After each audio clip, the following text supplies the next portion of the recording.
Salam pemirsa, salam damai sejahtera bagi kita semua. Senang rasanya kita bisa bertemu kembali bersama saya dalam pembahasan buku Yesus Nama di Atas Segala Nama. Buku ini ditulis oleh Nyonya Ellen G. White, yang dimana dalam tulisannya bahwa Yesus adalah Alfa dan Omega, pencipta langit dan bumi, pemberi setiap pemberian yang baik dan sempurna, dan pemikul beban besar kita. Ya, inilah yang ajakan untuk kita selalu berserah kepada Kristus, untuk kita selalu datang kepada Kristus, memberikan setiap permohonan kita, memberikan setiap akan pergumulan kita kepada Tuhan, maka Tuhan akan sanggup, Tuhan akan menerima akan beban itu, walaupun Tuhan akan memberikan kita jalan atau memberikan kita suatu ujian, tetapi biarlah kita selalu percaya kepadanya, biar kita datang kepadanya. Di awal Tuhan bersama dengan kita, maka di akhir pun Tuhan akan bersama dengan kita. Biarlah kita selalu mempunyai waktu bersama dengan Dia, mempunyai waktu untuk selalu datang kepadanya. Kita akan masuk dalam pembahasannya dengan judul Satu-satunya Perantara. Ayat intinya terdapat dalam 1 Yohanes 2 ayat 1. Jika seorang berbuat dosa, kita mempunyai seorang pengantara pada Bapa, yaitu Yesus Kristus yang adil. Semua orang yang berusaha memaafkan atau menyembunyikan dosa-dosa mereka dan mengizinkannya tetap berada di buku surga dengan tidak diakui dan tidak diampuni, akan dikalahkan oleh setan. Semakin tinggi pengakuan mereka dan semakin terhormat posisi yang mereka pegang, semakin menyedihkan jalan mereka di hadapan Tuhan, dan semakin pasti kemenangan musuh besar mereka. Mereka yang menunda persiapan untuk hari Tuhan tidak dapat memperolehnya. Pada masa kesusahan atau waktu sesudah itu, kasus mereka menjadi tidak ada harapan. Jadi baik di sini mengingatkan kembali kita, jika kita berdosa, maka kita ingatlah kita punya perantara. Tetapi dalam dosa yang kita lakukan itu, biarlah kita jangan mengulanginya kembali. Dosa yang kita tanamkan dalam kehidupan kita sebagai dosa kesayangan kita, biarlah kita buang jauh-jauh, sehingga kita mempunyai satu perantara, Kristus, antara kita dan Bapa. Ya, perantara itu ialah Yesus Kristus, di mana kita akan diperhadapkan kepada Tuhan, membawa akan doa-doa kita kepada Bapanya. Maka jika kita mau berusaha, kita mau mengorbankan semua akan kedagingan kita, dosa yang kita sayangi, biarlah kita korbankan itu, biar kita selalu datang kepada Tuhan. Jadi sini dikatakan bahwa semua orang yang berusaha memaafkan atau menyembunyikan dosa-dosa mereka dan mengizinkannya tetap berada di buku surga dengan tidak diakui dan tidak diampuni, akan dikalahkan oleh setan. Ya, jika kita tidak mau menyampaikan akan kesalahan kita, jika kita tidak mau melepaskan akan dosa-dosa kita, maka nama kita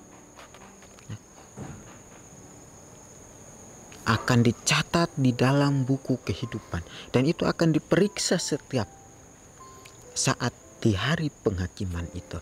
Nah, jika kita mau supaya kita diampuni, supaya kita bebas dari itu, maka kita mengizinkan Tuhan yang bekerja di dalam kehidupan kita, sehingga kehidupan kita yang tidak layak ini akan dilayakkan oleh Tuhan di saat apa? Di saat hari penghakiman.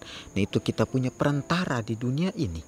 Sebelum kita menerima akan janji kekal itu, maka dari sekarang kita mempersiapkan diri kita. Untuk itu kita melepaskan akan kedagingan kita, dosa kesayangan kita, sehingga kita mengakui itu di hadapan Tuhan kita dengan sungguh-sungguh, sehingga kita dimenangkan oleh Tuhan. Ya, semakin tinggi pengakuan mereka dan semakin terhormat posisi yang mereka pegang, semakin menyedihkan jalan mereka di hadapan Tuhan, dan semakin pasti kemenangan musuh besar mereka. Ya, di sini katakan lagi, semakin tinggi pengakuan mereka dan semakin terhormat posisi mereka yang mereka pegang, semakin menyedihkan jalan mereka di hadapan Tuhan. Ya. Tuhan memberikan kita jalan, Tuhan memberikan kita gambaran, Tuhan memberikan kita ilustrasi. Untuk itu, biar kita pakai kesempatan ini untuk kita lakukan di dalam kehidupan kita, sehingga kita tidak menjadi salah satu yang dianggap kita tidak layak, yang dianggap kita tidak bersama dengan Kristus. Mereka yang menunda persiapan untuk hari Tuhan tidak dapat memperolehnya pada masa kesusahan atau waktu sesudah itu. Kasus mereka menjadi tidak ada harapan. Tuhan mengingatkan kembali kita supaya kita mempersiapkan diri kita mulai dari sekarang, sehingga kita bisa melakukan akan apapun yang Tuhan inginkan, sehingga kita bisa berjalan bersama dengan Kristus. Dengan kita mempersiapkan segala sesuatunya dari sekarang, sehingga pada waktunya nanti yang janji kekal itu kita didapati setia. Ya, mungkin kita bisa misalnya kita punya masalah, kita punya dosa, kita bisa menceritakan kepada teman kita, kepada sesama kita, tetapi mereka tidak dapat membawa kita, mengantar kita kepada Bapa.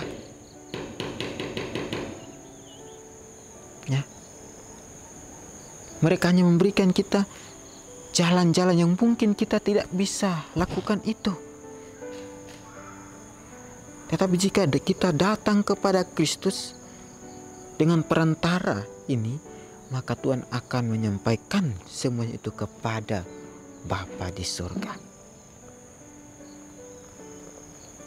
Satu-satunya perantara.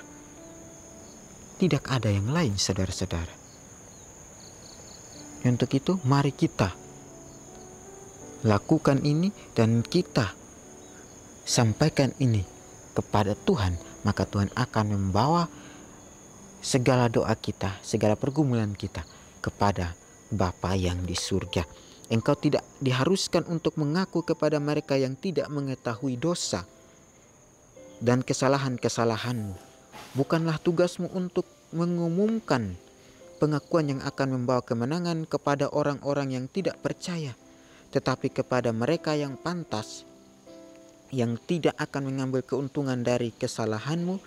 Mengakulah sesuai dengan firman Tuhan, dan biarlah mereka berdoa untukmu, dan Tuhan akan menerima upayamu dan akan menyembuhkanmu. Demi kebaikan jiwamu, bersungguh-sungguhlah melakukan pekerjaan yang seksama untuk kekekalan.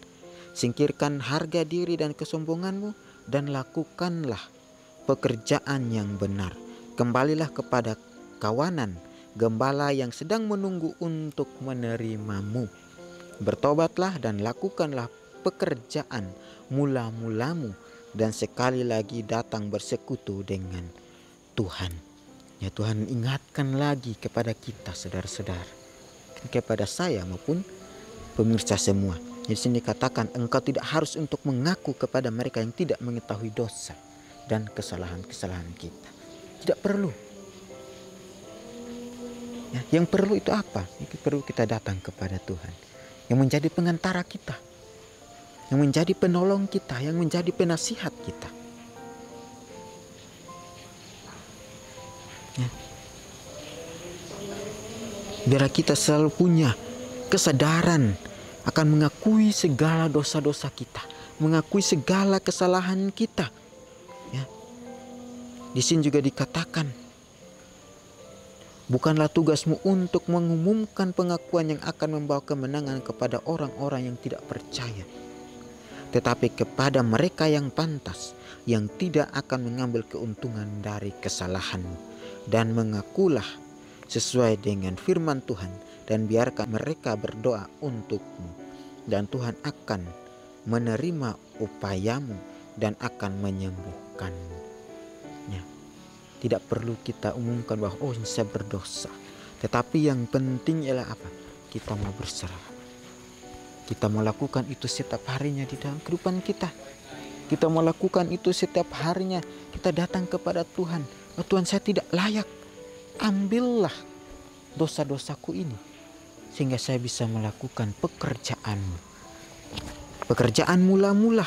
Jadi sini juga dikatakan bahwa demi kebaikan jiwamu, bersungguh-sungguhlah melakukan pekerjaan yang saksama untuk kekekalan. Ya, jika kita menyayangi jiwa kita, maka keinginan daging kita, maka tubuh kita pun biar kita gunakan yang terbaik. Ya, jiwa ini penting, saudara-saudara. Kenapa jiwa yang ini penting dibanding tubuh kita, dibanding kedagingan kita? Jika kita melihat jiwa kita, ya, tubuh kita ini akan merusakkan pikiran kita juga, saudara-saudara. Karena apa?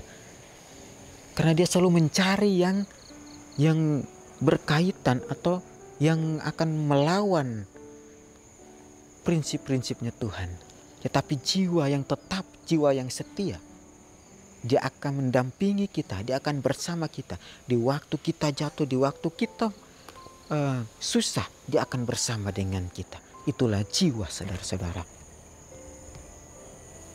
Ya, untuk itu sayangilah jiwa kita. Untuk jiwa kita mau diselamatkan, maka dari sekarang kita harus mempersiapkan, sehingga kita dapat menangkan hari di mana Tuhan akan membawa kita untuk bertemu dengan Dia.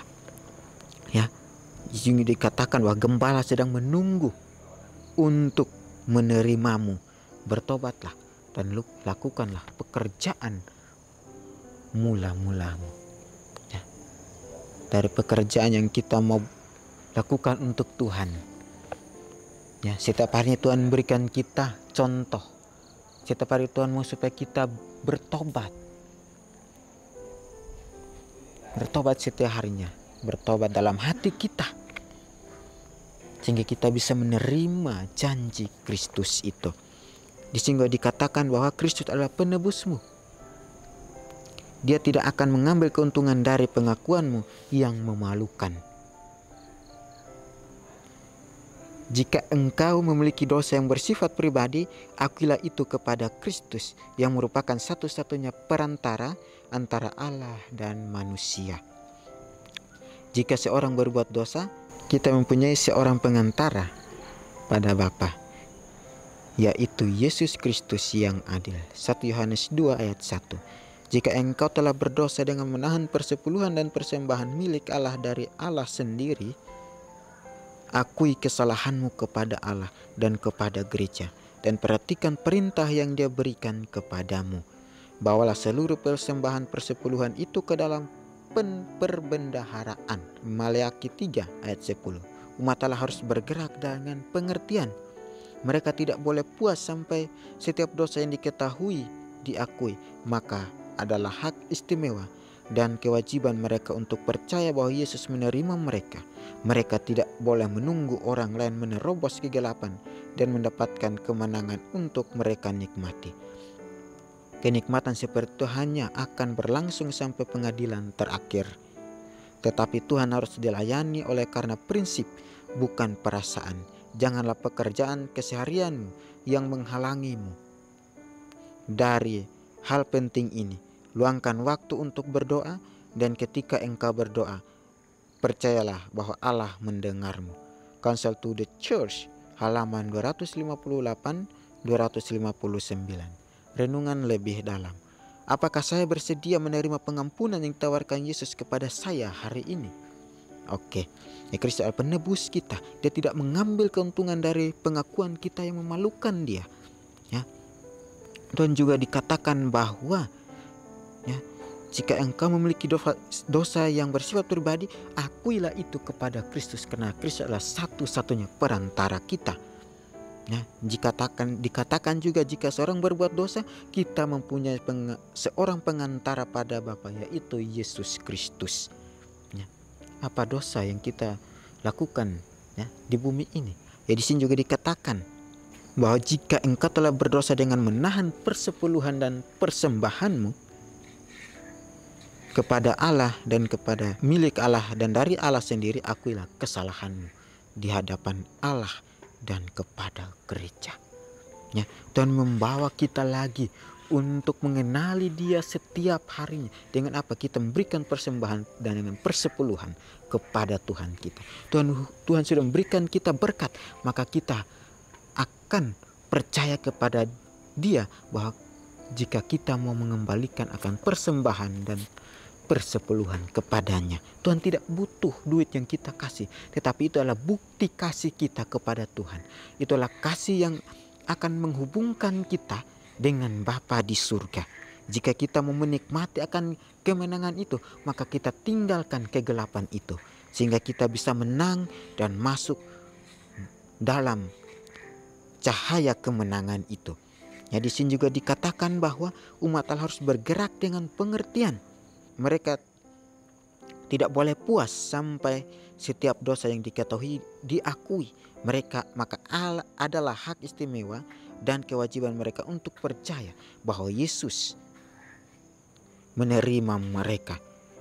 Tetapi Tuhan harus dilayani oleh karena prinsip, bukan perasaan.